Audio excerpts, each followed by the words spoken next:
Սիրելի հայրենակիցներ, ողջունում եմ ձեզ։ Ես այստեղ եմ ոչ թե որպես փաստաբանների պալատի նախագահ, այլ որպես Հայաստանի Հանրապետության մտահոգ շարքային քաղաքացի եւ նախկին զինծառայող։ Բոլորիս համար պարզ է մի բան, որ պայմանական նշած, երբ որ ազգին ցանկանում ես վերացնել, թուլացնել, մի շարք գործողություններ են իրականացնում այդ ազգի նկատմամբ։ Թուլացնում են այն ինստիտուտները,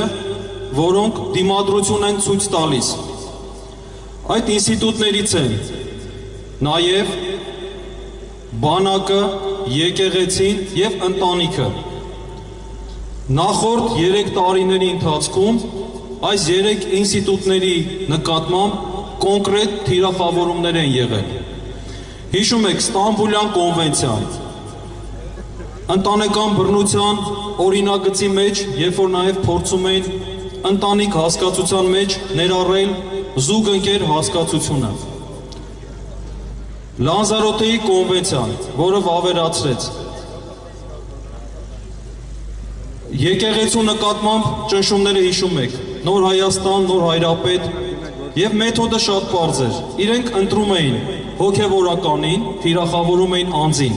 բայց արդյունքում վարկաբեկում էին ինստիտուտը։ Եվ նաեւ բանակին։ Բանակի նկատմամբ ճնշումները այս պահին էլ շարունակվում են։ Տեսեք, կարևորագույն ինստիտուտներ իրենց բողոքի ձայնը արտահայտեցին եւ վարչապետի հրաժարականը պահանջեցին։ Այդպիսի պահանջ է ներկայացվել նաև ավելի քան 700 փաստաբան։ Նույնիսկ հանրապետության նախագահը, որի մասին քիչ հետո կխոսեմ, նույնիսկ ինքն էր վարչապետի հրաժարականի մասին խոսել։ Հիմա ուր ենք մենք հասել։ Տեսեք, ինչ տեղի ունեցավ։ Երբ որ ազգին ուզում ես թուլացնել, սկզբից պառակտում ես նրան։ Ինչպես սկսվեց պառակտումը։ Հիշում եք սևեր, սպիտակներ։ Այսօր էլ փորձ է արվում պառակտում մցվել հասարակության մեջ։ Եվ ես նաև իմ գործընկերներին, հայրենակիցներին կոչ եմ անում չտրվել եւ նույնպես չօգնել պառակտմանը։ Այսինքն նաև այն քաղաքացիներին, ովքեր այս պահին դեռևս մոլորության մեջ են, իրենց չանվանել ժեխ, իրենց չանվանել, չգիտեմ, իրենք մեր հայրենակիցներն են։ Մենք պառակտմանը նպաստելով ավելի ենք խորացնում այդ պառակտումը։ Հաջորդը բնականաբար ազգը թուլացնելու դա ստեղծել քաոս, որովհետև հակառակը քաոսի դա կարգ ու կանոնն է։ Մենք այսօր տեսնում ենք, որ պետական համարյա բոլոր ինստիտուտներում քաոս է տիրում։ Եվ այս քաոսը նաև կարծում եմ օգնեց նրան, որ Ադրբեջանը առավելություն ստացավ։ Հիմա ինչ խնդիր ենք այսօր մենք ուզում լուծել պաշտպանության նախարարության հարևանությամբ հավաքվելով։ Մենք այսօր մեկ պահանջ ենք ներկայացնում եւ մեր պահանջի հասցեատերը հանրապետության նախագահ Արմեն Սարգսյանն է։ Արմեն Սարգսյանը պետք է գիտակցի իր պաշտոնի կարևորությունը։ Տեսեք, սահմանադրությամբ նա համարվում է պետության գլուխ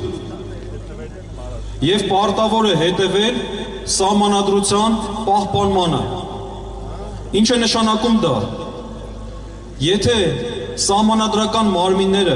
միմյանց հետ բախումների մեջ են մտնում,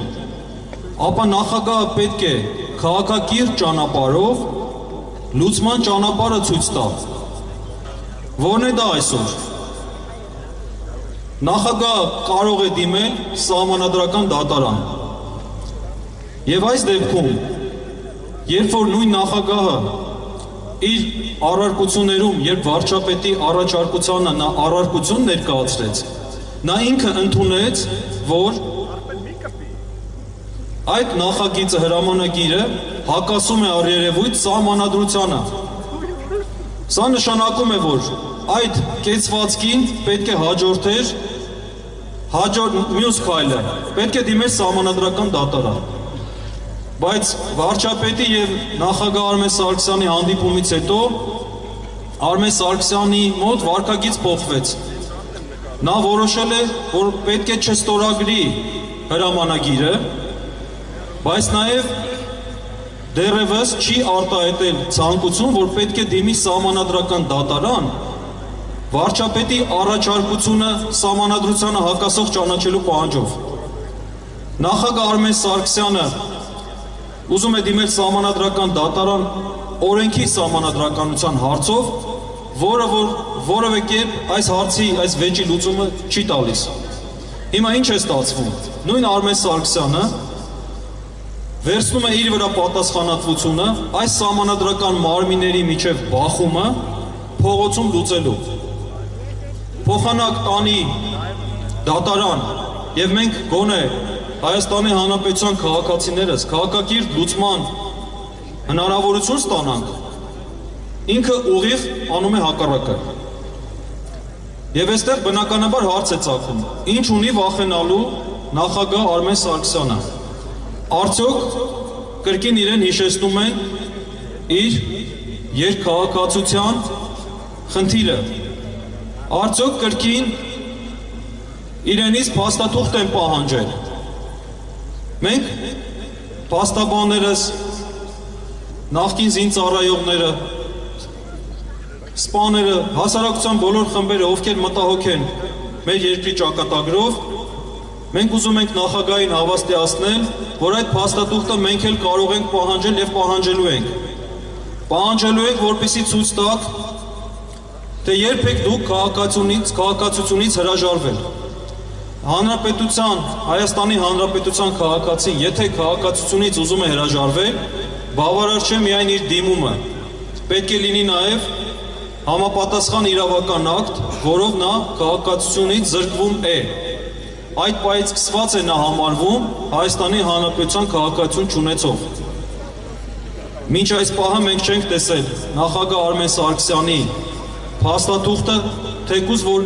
նա դիմել է պետական մարմնին, երբ է դիմել։ Եվ չունենք այն ապացույցը, թե երբ է պետական մարմինը իրեն ասել, որ դու այլևս Մեծ Բրիտանիայի քաղաքացի չես։ Մենք այսօր այսպես ենք պատկերացնում մեր մինիմում ծրագիրը։ Քիչ առաջ մենք նախագահականի մոտ պահանջ հնչեցրեցինք եւ կոչ արեցինք նախագահին դիմել սահմանադրական դատարան։ Եվ նաեւ հանդիպում պահանջեցինք։ Եթե նախագահը չհամաձայնվի հանդիպել մեզ հետ, մենք հիմա փորձում ենք ճշտել նրա կեցավայրը եւ մտահոգ հայրենակիցներով երթով գնալ նրա կեցավայր։ Եվ այդտեղ պահանջել նրանից, որպեսզի խոստանա, որ դիմելու է սահմանադրական դատարան եւ մեր քաղաքացիներից բախումների չի տանելու։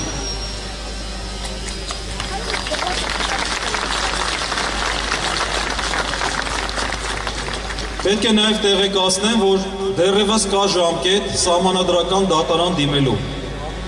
Ըստ հաշվարկի փետրվարի 27-ին նախագահը առարկություններով վերադարձրել է հրամանագիրը, այդ պահից սկսած 5 օրյա ժամկետում վարչապետ Նիկոլ Փաշինյանը կարող էր իր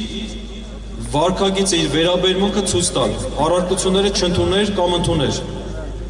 5 օրյա ժամկետից հետո նոր 3 օրում, 3 օր հետո, 3 օրյա ընթացքում կարող է նախագահ դիմել սահմանադրական դատարան։ Երրորդ օրը 5+3 ավարտվում է վաղը, բայց քանի որ վաղը ոչ աշխատանքային օր է, ամսի 7-ը, հաջորդող աշխատանքային օրն է համարվում վերջին օրը։ Բայց նկատի ունենալով, որ կանաչ շնորհիվ 1 օր էլ ենք մենք այստեղ ունենում, Մարտի 8-ն էլ նաև ոչ աշխատանքային է, ապա հաջորդ երրորդ օրը համարվում է ամսի 9-ը։ Բայց որպեսզի նախագահը անգործություն չդրսևորի, ինձ թվում է քաղաքացիական հասարակությունը պետք է այդ հարցում ակտիվ լինի։ Այսքանը, շնորհակալություն։